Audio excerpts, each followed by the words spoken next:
नमस्कार साथियों, मैं दीपक कुमार केमिस्ट्री गुरु ऑनलाइन क्लासेज में आपका स्वागत करता हूं। दोस्तों, आज अपन सॉल्यूशन का पार्ट 6 पढ़ने वाले हैं। अब तक अपन ने सॉल्यूशन की डेफिनेशन देख ली थी, टाइप ऑफ सॉल्यूशन देख लिया था और यूनिट ऑफ कंसंट्रेशन सांद्रता की इकाइयां पढ़ ली थी। इस पार्ट में अपन विलेयता और स्पेशली अपन राउल्ट के नियम और हेनरी नियम के बारे में पढ़ने वाले हैं। तो बिना देर किए अपन दोस्तों पढ़ते हैं विलेयता। विलेयता है क्या? तो देखिए साथियों, इसकी सिंपल सी डेफिनेशन है 100 ग्राम विलायक में ठोस की घुली हुई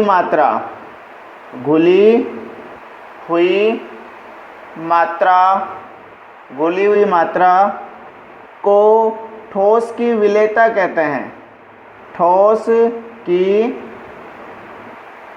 विलेयता कहते हैं।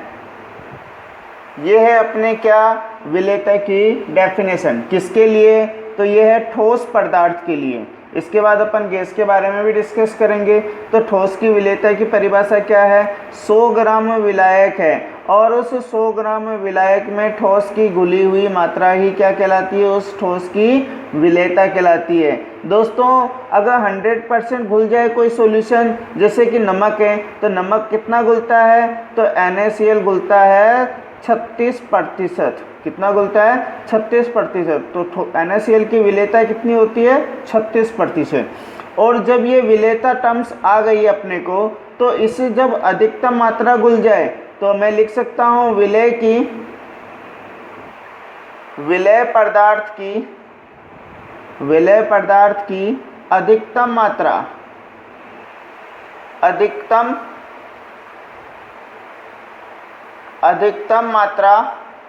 घुलने पर विलयन संतृप्त हो जाता है।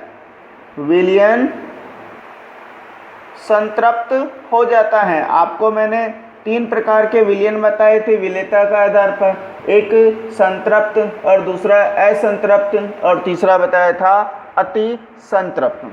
अब जो अपना पार्ट है ये डेफिनेशन हो गई। और जब अधिकतम घुल जाएगा तो वह विलयन कौन सी प्रकृति का होगा? संतृप्त होगा।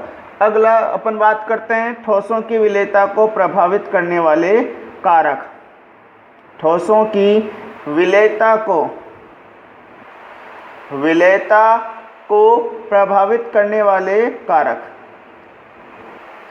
प्रभावित करने वाले कारक कौन कौन से हैं जो ठोसों की विलेयता को प्रभावित करते हैं? तो इसमें जो पहला कारक है वो ले रहा हूं विलेय तथा विलायक की प्रकृति।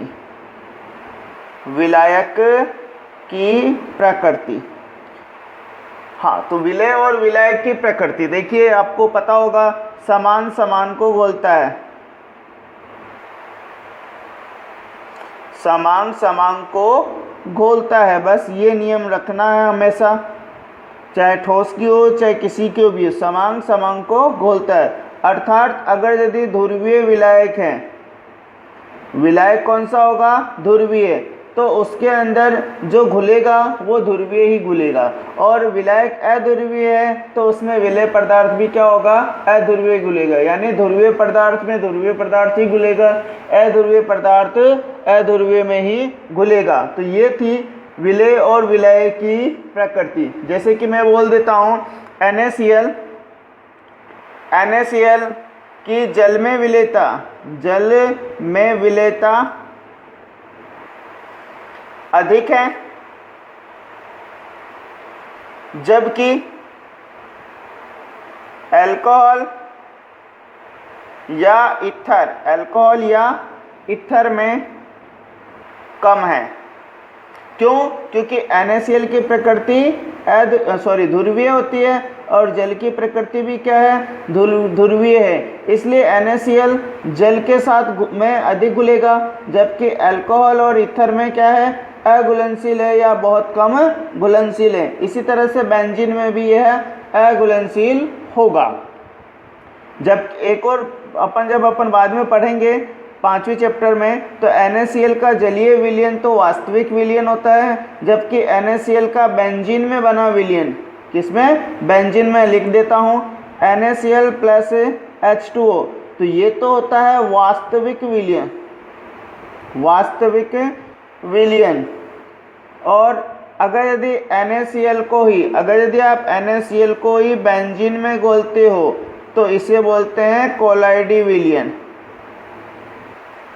कोलाइडी विलयन होता है, जिसमें अपन बहुत सारे टिंडल प्रभाव वगैरह, ब्राउनियन गति वगैरह देख सकते हैं, जबकि वास्तविक विलयन को अपन नहीं देख सकते ऐसे प्रभाव। तो ये थोड़ी टर्म्स है जो आपको याद रखनी चाहिए। नेक्स्ट है दोस्तों ताप का प्रभाव, दूसरे नंबर पर आ जाता है ताप का प्रभाव।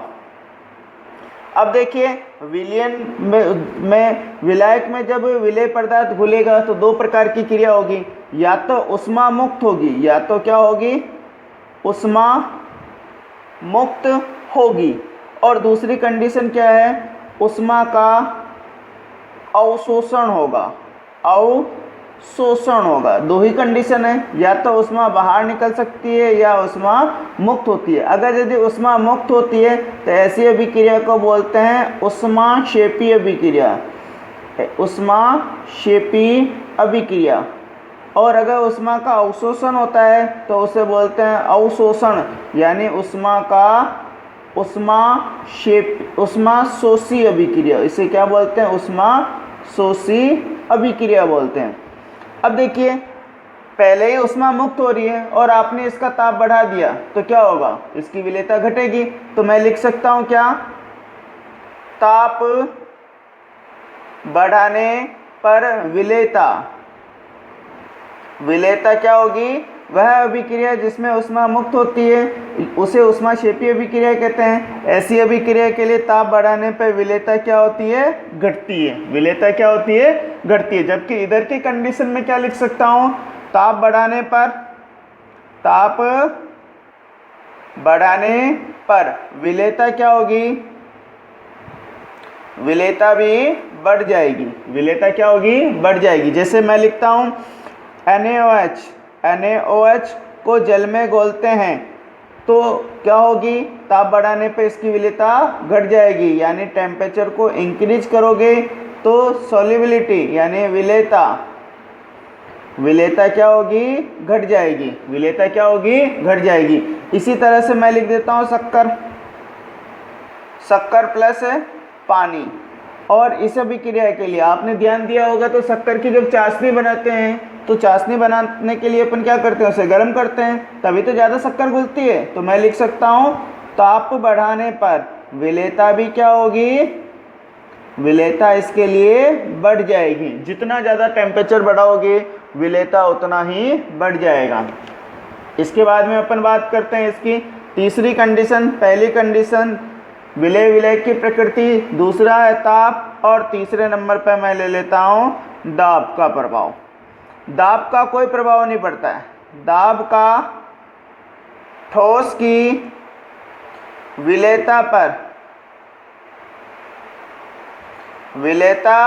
पर कोई प्रभाव नहीं होता है, कोई प्रभाव नहीं होता है, ये बात ध्यान रखना। चलो इसके बाद अपन बात करते हैं दोस्तों, ये तो ठोस की विलेयता थी। अब बात करते हैं दूसरे नंबर पे गैस की द्रव में विलेयता। गैस की द्रव में विलेयता किस तरह से निकालते हैं वो बताने जा रहा हूँ। गैस की द्रव में विलेयता, तो देखिए जिस तरह से विलेयता के लिए अपन ने ठोस की विलेयता के लिए परिभाषा लिखी थी, उसी तरह से मैं गैस की विलेयता के लिए भी एक टर्म्स यूज कर रहा हूँ, उसे बोलते हैं अवशोषण गुणांक।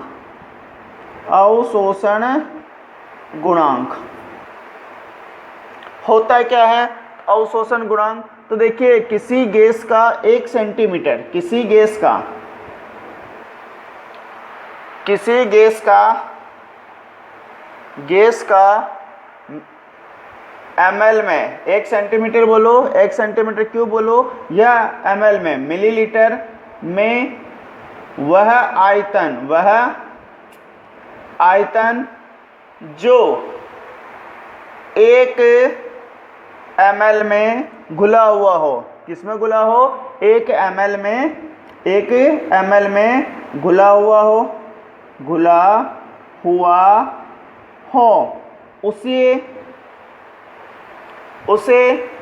उस गैस का अवशोषण गुणांक कहते हैं। देखिए किस तरह से होता है। मैंने एक पात्र ले लिया साथियों, अब 1 सेंटीमीटर तो मैं 1 ml तो लूँगा नहीं, मैं विलायक ले लेता हूँ 1 लीटर। मैं विलायक क्या ले लेता हूँ इसमें, 1 लीटर। मैंने इसमें विलायक ले लिया, विलायक हो गया 1 लीटर, और 1 लीटर बराबर होता है दोस्तों 1000 ml। 1000 ml, और 1000 ml को ही मैं लिखता हूँ 1000 क्यूबिक सेंटीमीटर। 1000 ml को ही लिखता हूँ क्यूबिक सेंटीमीटर। अब 1 लीटर विलायक है, इसमें गैस की मात्रा कितनी है, मान लेते हैं इसमें गैस की मात्रा कितनी घुल गई है, 10 ml घुली हुई है। कितनी घुली हुई है, 10 ml। अब देखिए विलायक को आपने कितना गुना बढ़ा दिया, 1 ml ही लेना था, लेकिन अपन ने ले कितना लिया, तो ले कितना लिया, 1000 गुना। बस कुछ नहीं करना है, गैस की विलेयता कितनी होगी, तो गैस की अवशोषण गुणांक कितना होगा, तो देखिए गुणांक में अपन कुछ नहीं करते हैं, जितनी मिली हुई मात्रा है उसको ऊपर लिख दो, कितने गुना बढ़ाया, 1000 गुना बढ़ाया, बस 1000 से भाग दे दो, 1000 से क्या कर दो, भाग दे दो, बस आपका आंसर हो जाएगा 1 0 से 1 0 कैंसिल, आ जाएगा 10 की पावर -2, इसकी अवशोषण गुणांक हो जाएगा। आगे बात समझ में साथियों, ये थी गैस की विलेयता की परिभाषा, जिसमें अपन ने अवशोषण गुणांक का देखा था। अब अपन बात करते हैं इसी के अंदर और क्या है, तो गैस की विलेयता को अब आती है प्रभावित करने वाले कारक। गैस की विलेयता को प्रभावित करने वाले कारक, इसमें पहला वही लिख रहा हूं, गैस की विलेयता को प्रभावित करने वाले कारक,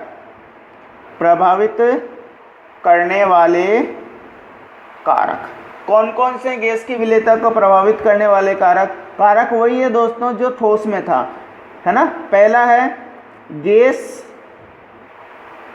व द्रव की प्रकृति, यानी विलेय और विलायक की क्या है, प्रकृति। दूसरा है ताप, और तीसरा अपन ने देखा था दाब। बस वही देखना है और कुछ याद नहीं रखना है। तो देखिए गैस और द्रव, विलेय और विलायक की प्रकृति के बारे में क्या बताया था, समांग को घोलता है। अगर ध्रुवीय गैस है तो वह ध्रुवीय विलायकों में ज़्यादा घुलनशील है, ध्रुवीय गैस है तो ध्रुवीय विलायकों में ज़्यादा घुलनशील होगा। आगे बात में जैसे मैं बोलता हूँ NH3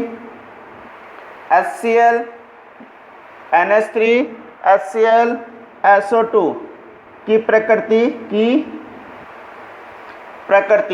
इनकी प्रकृति क्या होती है, ध्रुवीय होती है। प्रकृति ध्रुवीय होती है, और ये जल से क्रिया करके क्रमशः NH3 क्या बनाएगा, NH4OH, HCl क्या बनाएगा, तो HCl एक्वस होगा, HCl क्या बन जाएगा, एक्वस हो जाएगा, और SO2 बना लेगा H2SO4। अब ये बना लेता है, इसलिए इनकी विलेयता क्या होगी, जल में बहुत ज़्यादा होती है। अतः इनकी विलेयता जल में अधिक होती हैं। जबकि अगर यदि मैं ऑक्सीजन की बात करूं तो ऑक्सीजन की विलेयता, ऑक्सीजन की विलेयता उपरोक्त गैसों की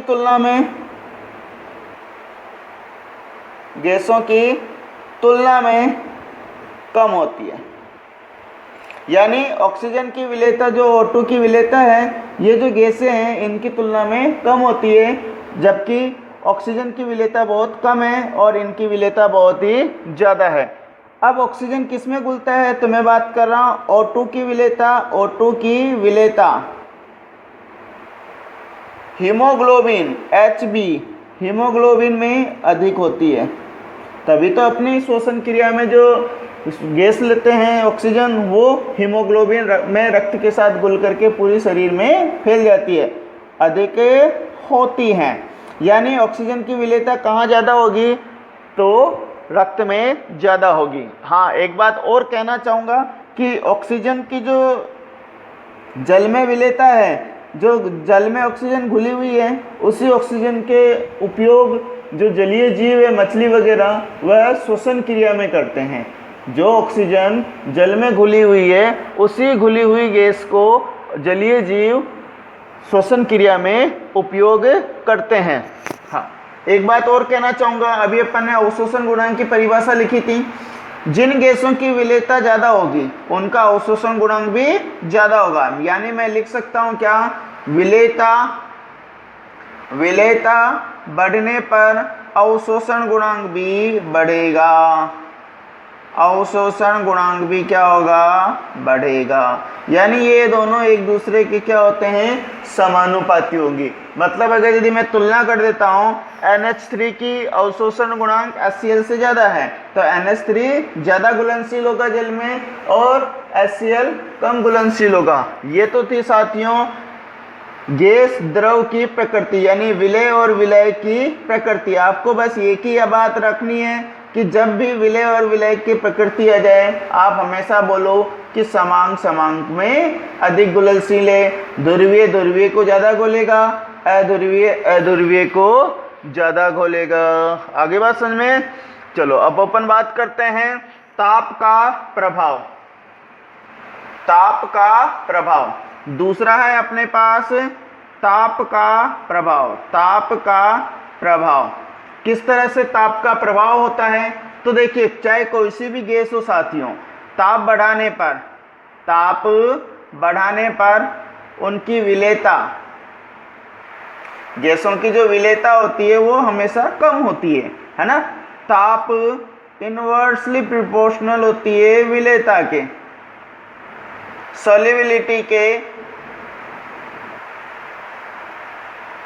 सॉल्युबिलिटी के इनवर्सली प्रोपोर्शनल होती है। हमेशा याद रखो, क्यों? क्योंकि गैस की गतिज ऊर्जा बढ़ती है, क्योंकि ताप बढ़ाने पर गैस के अणुओं की गतिज ऊर्जा बढ़ती है और गतिज ऊर्जा बढ़ेगी मतलब किसी को ऊर्जा मिल जाएगा तो वो क्या करेगा, भग जाएगा। अभी देखिए लॉकडाउन है ना। अब लॉकडाउन में क्या होगा, जिसको साधन मिल रहा है वो फटाफट भग रहा है अपने घर, है ना। किसी को साधन नहीं मिल रहा तो बेचारा क्या कर रहा है, पैदल ही जा रहा है। तो सेम वही सिचुएशन है। अगर यदि ये आपका पात्र है और अपन ने ताप बढ़ा दिया तो इससे इसकी गतिज ऊर्जा मिलेगी गैस के अणुओं को, और जिस अणु को गतिज ऊर्जा मिल गई वो यहाँ से क्या होगा, वो यहाँ से भग जाएगा। सेम सिचुएशन लॉकडाउन की स्थिति में जो आप पे है वही आप इन पे भी लगा सकते हैं। और गतिज ऊर्जा का फॉर्मूला क्या होता है, kinetic energy is equal to half mv²। वेग जितना होगा, देखिए वर्ग के अनुसार बढ़ रहा है ना, तो ये भी विशेष ध्यान रखें। तो ये थे अपने पास ताप का प्रभाव। एक इसके अंदर अपवाद है कि हाइड्रोजन और हीलियम की विलेयता ताप बढ़ाने पर बढ़ती है। क्यों बढ़ती है? क्योंकि जब हाइड्रोजन और हीलियम को जल में घोलते हैं, तो जैसे मैंने लिख दिया H2O प्लस H2 या He, जब हाइड्रोजन या हीलियम को जल में घोलते हैं तो ये अभिक्रिया जो होती है वो होती है साथियों ऊष्माशोषी। ऊष्माशोषी, ठीक है ना। जो भी अभिक्रिया ऊष्माशोषी होगी उसमें ताप बढ़ाने पर सॉल्युबिलिटी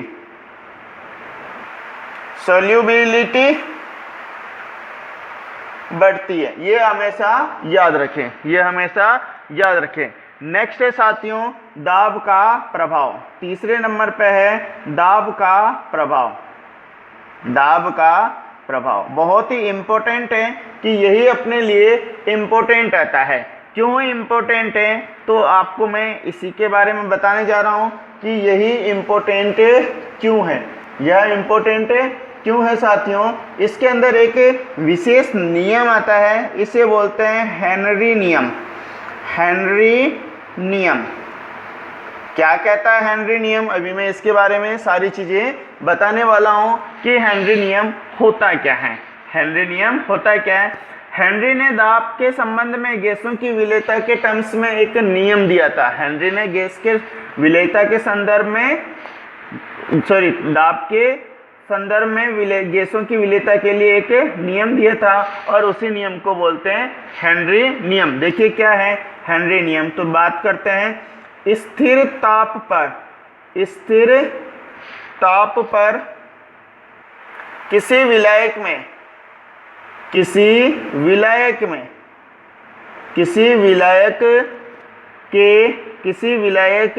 के इकाई आयतन में, एक बार आप देखें नियम क्या कह रहा है, स्थिर ताप पर किसी विलायक के इकाई आयतन में विलेय पदार्थ की विलेय गैस की मात्रा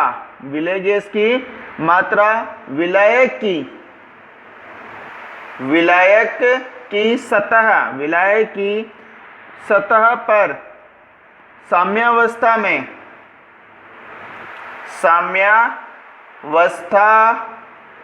में गैसों के द्वारा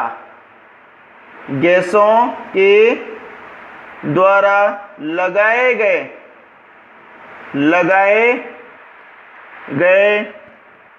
दाब के समानुपाती होती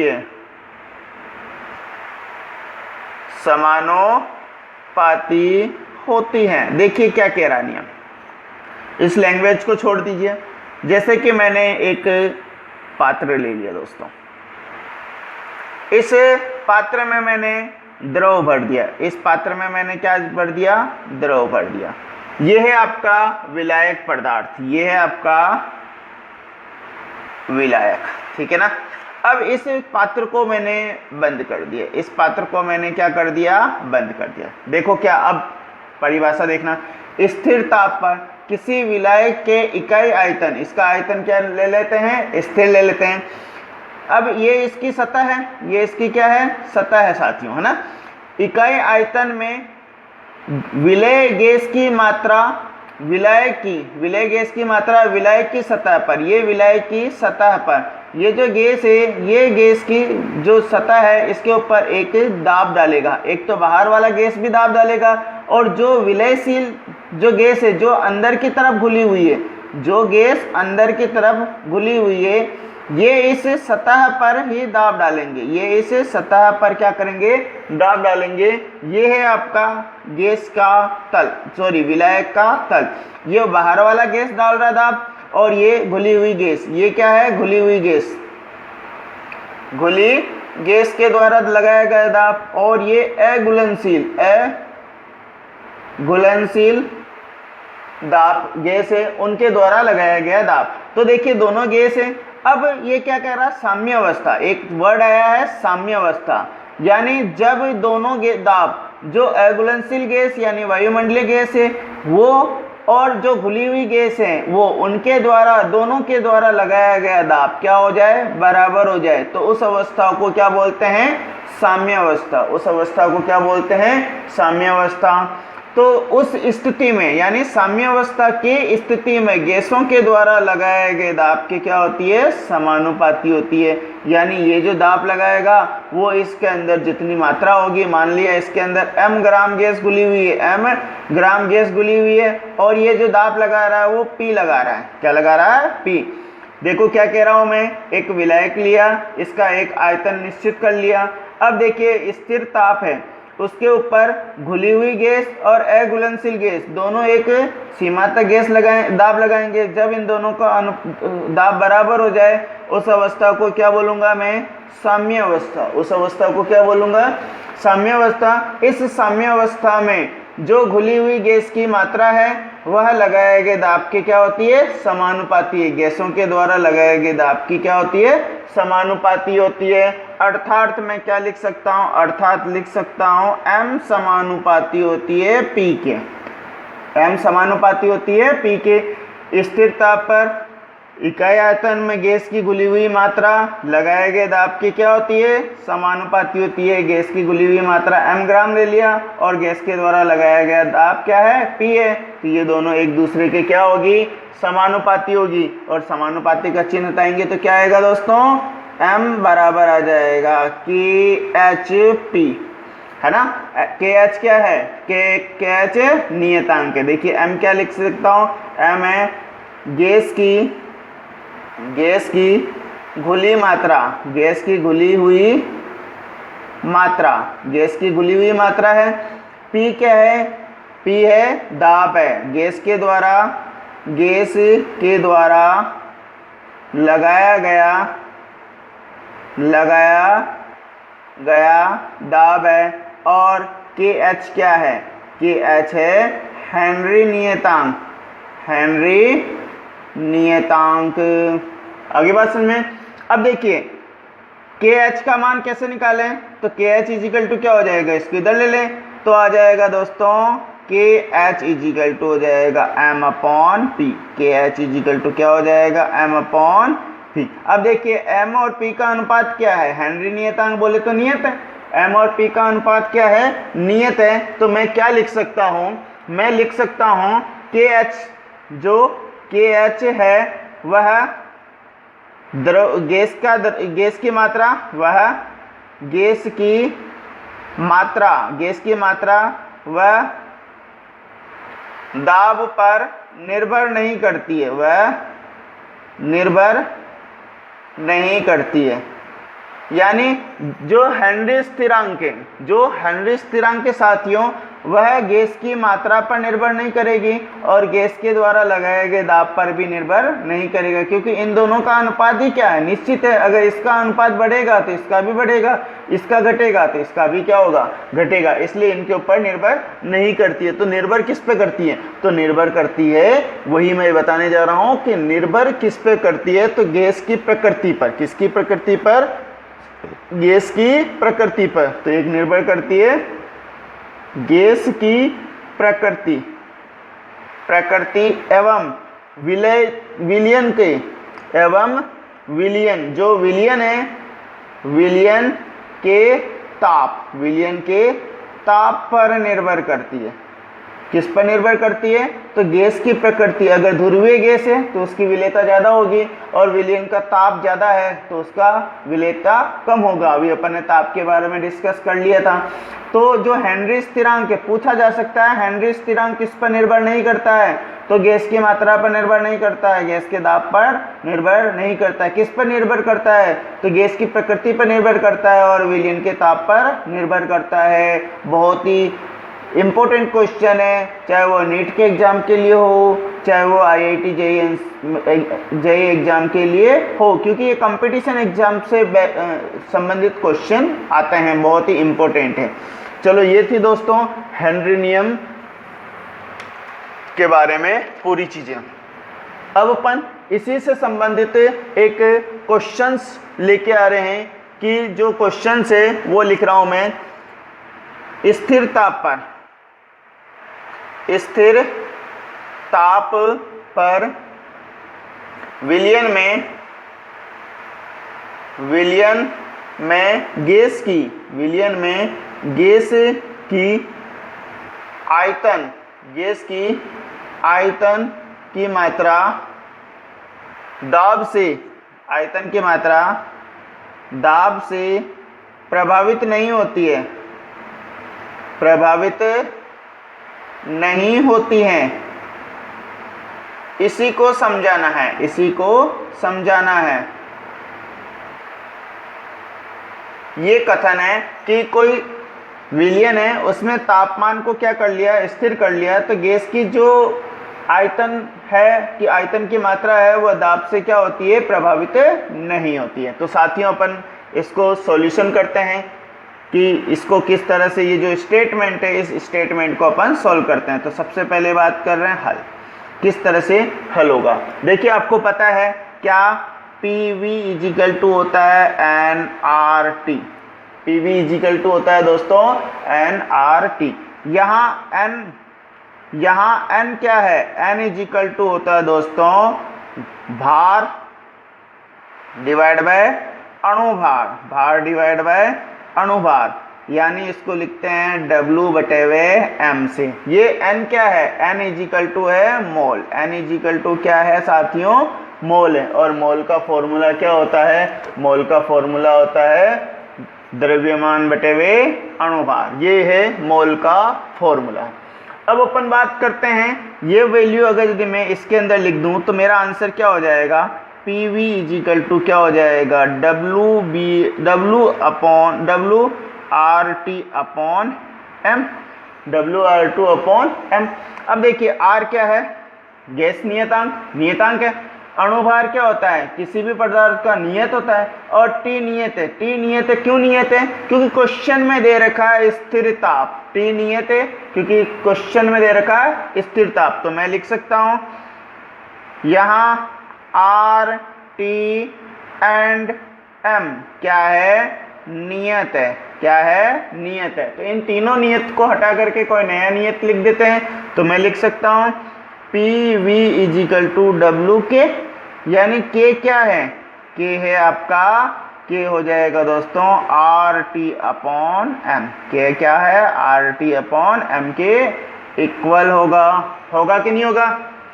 अब देखिए अब अपना क्या आया, तो PV इजिकल टू आया WT, PV इजिकल टू आ गया WT। अब V को तो इधर रख लो, P को वहां लेके चले जाओ, तो मेरा आंसर हो जाएगा V equal to W upon P, sorry ये T नहीं है, K किया था ना P, तो आ जाएगा K।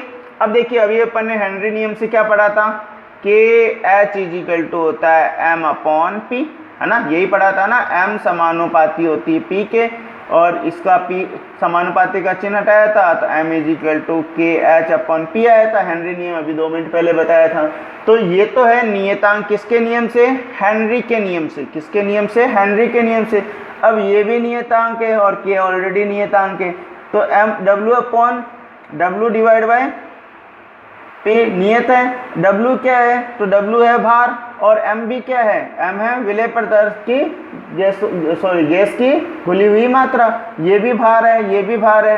तो अपना आ जाएगा W अपॉन P करो चाहे M अपॉन V करो, दोनों बराबर है। मैं क्या लिख सकता हूँ, W बराबर M बराबर गैस की घुली मात्रा, गैस की घुली मात्रा है ना। तो दोनों एक ही है, तो इसका नियतांक भी हो जाएगा। तो मैं क्या लिख सकता हूँ, V इजिकल टू नियत, V इजिकल टू क्या कर दूं, नियत। जब V इजिकल टू नियत है तो दाब कितना ही बढ़ा दो, दाब कितना ही बढ़ा दो, आयतन में कोई परिवर्तित नहीं होगा। यही तो कह रहा है, स्थिर ताप पर गैस विलयन में गैस की आयतन की मात्रा दाब से प्रभावित नहीं होती। अब दाब कितना ही बढ़ा दो, आयतन का ऊपर कोई प्रभाव नहीं पड़ने वाला है, आयतन के ऊपर कोई प्रभाव साथियों नहीं पड़ने वाला है। ये बहुत ही इम्पोर्टेंट टॉपिक था।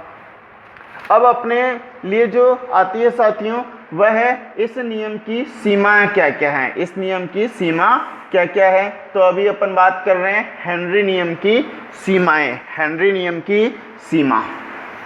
देखो क्या कह रहा है हेनरी नियम की सीमा, हेनरी नियम की सीमा। पहली जो सीमा है वह लिख रहा हूं कि दाब ज़्यादा ना हो। पहली जो सीमा है वह दाब अधिक नहीं हो, दाब अधिक नहीं हो। दूसरी जो सीमा है वह है ताप कम ना हो, ताप कम ना हो, यानी ताप भी ज़्यादा कम नहीं होना चाहिए। आगे बात समझ में। तीसरी जो सीमा है वह है गैस जो आप घोल रहे हो, गैस विलायक, गैस यानी विलय, गैस यानी विलय, जो गैस है वह विलायक से क्रिया नहीं करे, क्रिया नहीं करना चाहिए। अगर यदि क्रिया कर लेगा तब तो उसकी घुलनशीलता कम ज़्यादा हो जाएगी, ऐसी स्थिति में हेनरी नियम लागू नहीं होगा। आगे बात समझ में। और चौथा इसकी बात करते हैं विलयन तनु हो, विलयन क्या हो, तनु हो। बाद में अपन देखेंगे हेनरी नियम और राउल्ट के नियम में कि कौन सी शर्तें हैं, तो वहाँ यही कंडीशनें आएगी जब दोनों एक ही हो जाए। विलयन तनु विलयन पर हेनरी नियम भी लागू होते हैं और राउल्ट के नियम भी लागू होता है, तो वहाँ अपन कंडीशनें देखेंगे। अब नेक्स्ट बात कर रहे हैं दोस्तों वाष्प दाब। वाष्प दाब, वाष्प दाब होता क्या है, वाष्प दाब होता क्या है, तो एक बार इसकी परिभाषा लिख देते हैं कि वाष्प दाब की परिभाषा क्या कह रही है। देखिए वाष्प दाब क्या कहता है, एक निश्चित ताप पर, यानी निश्चित ताप पर साम्यावस्था में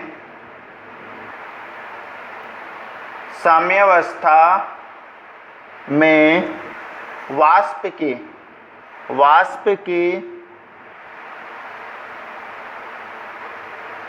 अणुओं के द्वारा द्रव की सतह पर उत्पन्न किया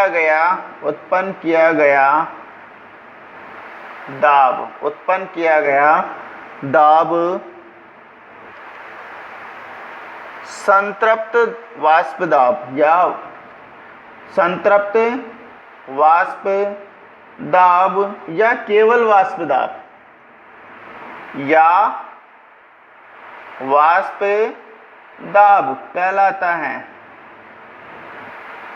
देखिए ये तो डेफिनेशन हो गई, समझ लेते हैं इसको। ये मैंने एक बात और बोलना चाहूँगा कि ये जो वाष्प दाब है, वाष्प दाब की स्थिति बता रहा हूँ। ये जो वाष्प दाब है, वाष्प दाब केवल बंद पात्र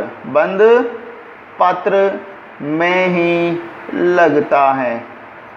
वाष्प दाब केवल बंद पात्र में ही लगेगा, खुली पात्र में नहीं लगेगा। देखिए क्या कह रहा है डेफिनेशन।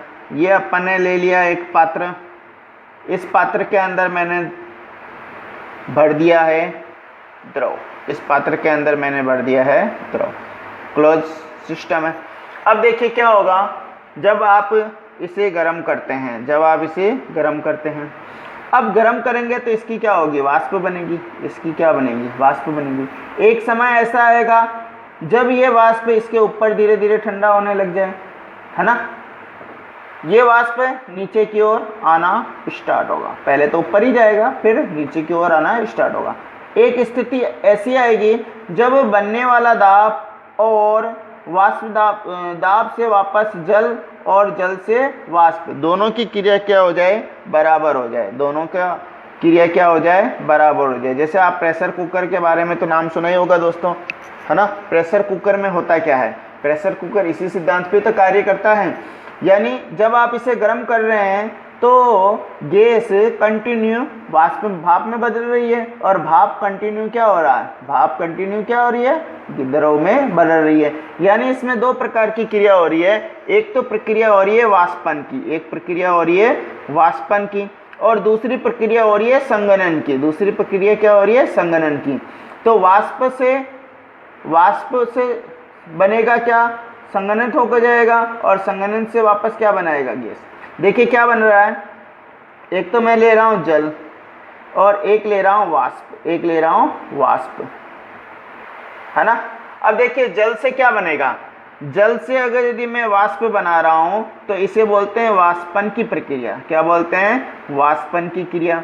और वाष्प से क्या बना रहा हूं, जल, वाष्प से क्या बन रहा है, जल, तो इसे बोलते हैं संघनन की प्रक्रिया। इसे क्या बोलते हैं साथियों, संघनन की प्रक्रिया। देखिए प्रेशर कुकर में क्या होता है, जिस दर से जल भाप में बदलता है उसी दर से वाष्प वापस किस में बदल जाता है, द्रव जल में बदल जाता है। तो ये जो प्रक्रिया होती है इस प्रक्रिया को संघनन और वाष्पन की प्रक्रिया बोलते हैं। अब अपन क्या पढ़ रहे हैं, वाष्प दाब। तो देखिए जो बंद पात्र है ये आपका वाष्प है, ये आपका क्या है, वाष्प है, और ये आपका क्या है, द्रव है, ये क्या है, द्रव है। अब क्या होगा, वाष्प एक समय सीमा के बाद जब इसे गर्म कर रहे हैं तो एक निश्चित सीमा के बाद इस द्रव की सतह पर, इस द्रव की सतह पर क्या लगाएगा, दाब लगाएगा कि नहीं लगाएगा। जब दाब लगाएगा तो इसी वाष्प के द्वारा द्रव की सतह पर लगाए गए दाब को, वाष्प के द्वारा लगाए गए सतह पर दाब को क्या बोलते हैं, वाष्प दाब कहते हैं। और ये वाष्प दाब कहाँ लगता है, तो केवल और केवल बंद पात्र में लगता है, खुली पात्र में नहीं लगेगा। अब आप इस कंटेनर को खुला कर दो तो वाष्प तो बनेगी लेकिन वाष्प वायुमंडल में चला जाएगा, वाष्प वायुमंडल में चले जाएगा। और इस द्रव की सतह पर कौन सा दाब लगेगा, उस स्थिति में वायुमंडलीय दाब लगेगा। यानी मैं लिखता हूं खुले पात्र में, खुले पात्र में लगने वाला दाब, लगने वाला दाब क्या होता है, एटीएम होता है, वायुमंडलीय दाब होता है। खुले पात्र पर लगने वाला दाब हमेशा क्या होता है, एटीएम होता है। वाष्प दाब कब लगेगा, वाष्प दाब केवल और केवल बंद पात्र में लगेगा, खुले पात्र में तो लगता ही नहीं। अब देखिए जो वाष्प दाब लगा रहे हैं, वाष्प दाब लगा रहे हैं उसके लिए कुछ कंडीशन होती है। अब अपन बात करते हैं द्रव में वाष्प दाब किस तरह से लगता है, गैस में वाष्प दाब किस तरह से लगता है, तो एक उसके लिए प्रयोग कर लेते हैं और एक आदि अपन इसकी डेफिनेशन देख लेते हैं दोस्तों, किस तरह से इसकी टर्म्स हैं। वो टर्म्स भी आपको पता होना चाहिए कि क्या क्या चीज़ें आ जाती है ना। तो सबसे पहले बात कर रहे हैं द्रव विलयन का वाष्प दाब, द्रव विलयन का वाष्प दाब, द्रव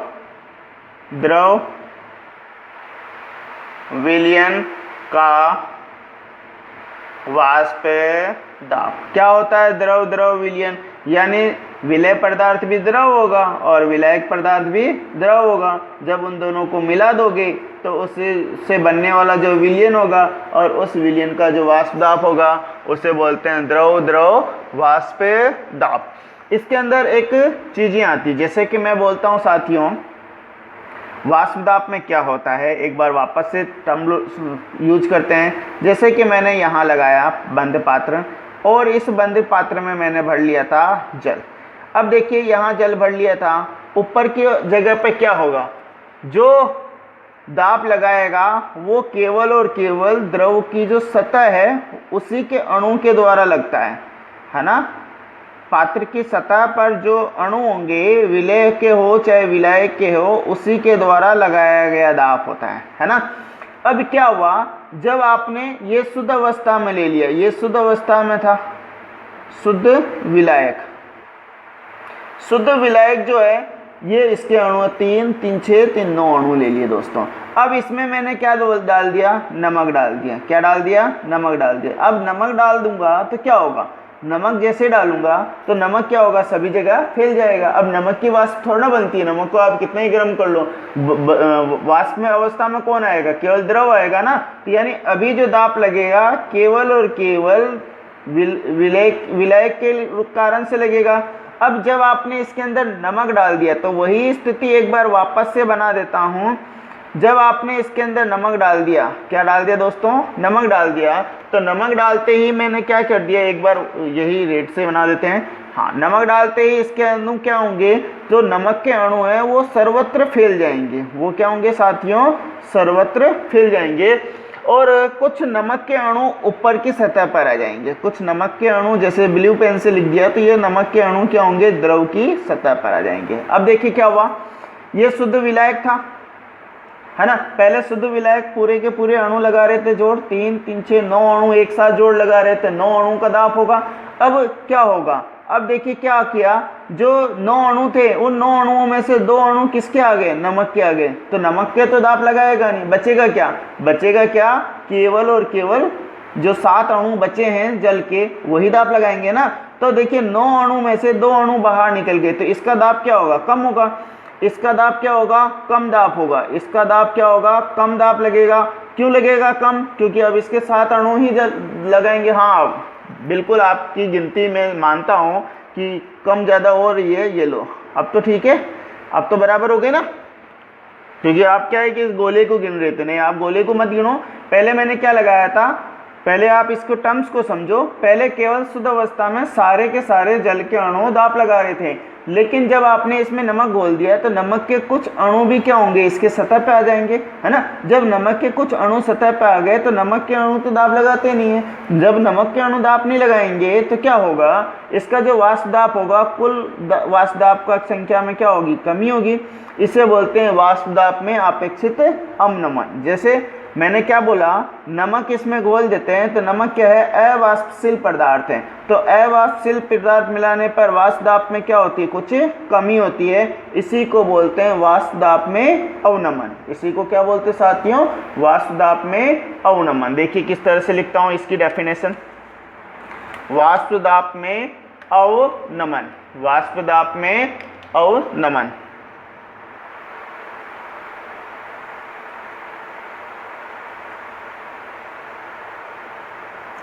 वाष्प दाब में क्या है, अवनमन। देखिए किसी विलायक में, किसी विलायक में, किसी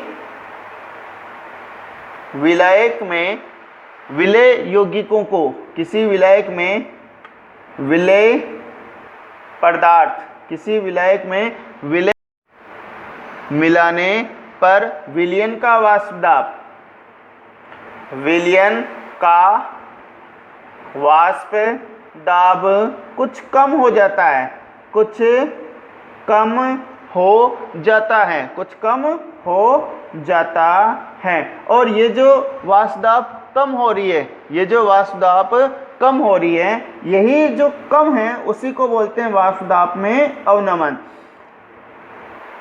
यही कमी, यही कमी वाष्प दाब में, वाष्प दाब में अवनमन कहलाता है, अवनमन कहलाता है, कहलाता है।